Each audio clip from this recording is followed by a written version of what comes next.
di Tangerang, Banten ya, tetapi juga di Bekasi.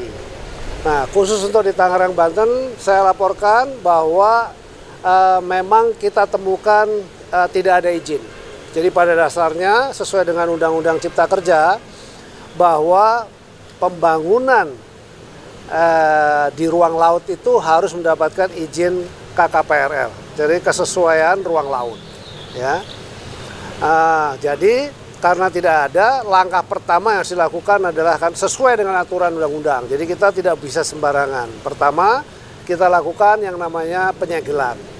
Setelah kita lakukan penyegelan, kita identifikasi siapa yang punya. Kan pada saat kita lakukan penyegelan kan nggak tahu nih siapa yang punya.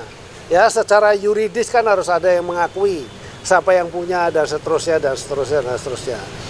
Tadi saya mendapatkan press conference juga dari Menteri ATR BPN bahwa sudah ada sertifikat yang ada di dalam laut. Saya perlu sampaikan kalau di dasar laut itu tidak boleh ada sertifikat. Jadi itu sudah jelas ilegal juga. Nah, artinya memang ini kan dilakukan proses pemagaran itu tujuannya adalah agar tanahnya itu nanti naik. Semakin lama semakin naik, semakin naik. Jadi kalau ada ombak datang, begitu ombak surut, dia ketahan. Sedimentasinya ketahan. Boleh dibilang seperti reklamasi yang alami begitu, ya. Jadi nanti kalau terjadi seperti itu akan terjadi daratan dan jumlahnya tuh sangat besar. Tadi saya laporkan kepada Bapak Presiden dari 30 hektar itu kira-kira sekitar 30 ribuan hektar kejadiannya.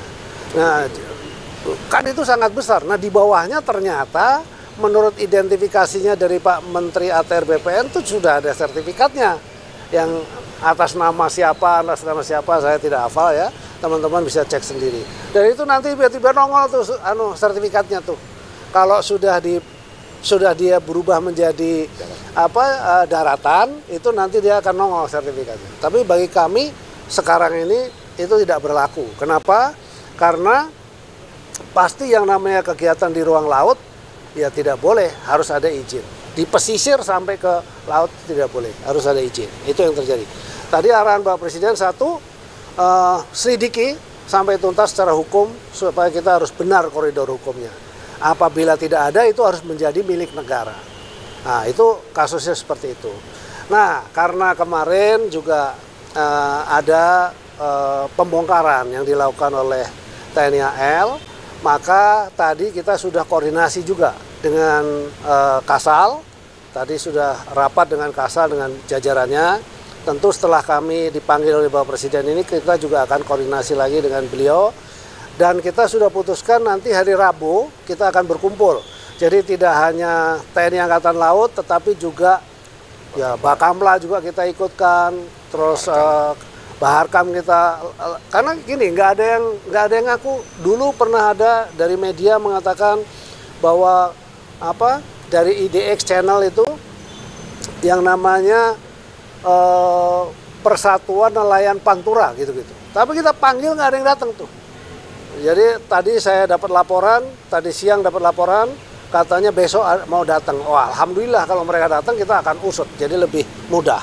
Tapi intinya tadi saya laporkan begitu, apabila tidak itu menjadi haknya negara, karena itu udah pasti terjadi abrasi-abrasi. Tapi sisi lain, karena kita sudah janji untuk mencabut, maka nanti secara bersama-sama dengan seluruh pihak, ya supaya tidak salah juga. Kalau KKP sendiri yang cabut nanti bisa digugat, dari tiba-tiba ada yang gugat kan repot. Secara hukum itu kita harus perbaiki. Jadi sesuai arahan dari Pak Presiden gitu.